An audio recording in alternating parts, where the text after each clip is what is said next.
See lugu räägib sellest, mida võib pudeli maha viskamine endaga kaasa tuua.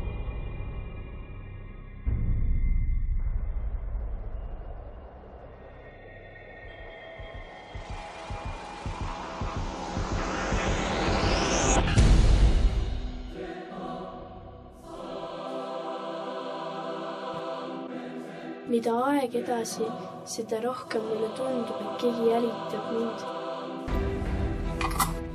Mis on energia? Ma just internetist vaatasin, et energia peaks liikumine olema. Ma ei saa öösiti magada. Ma näen õudukaid.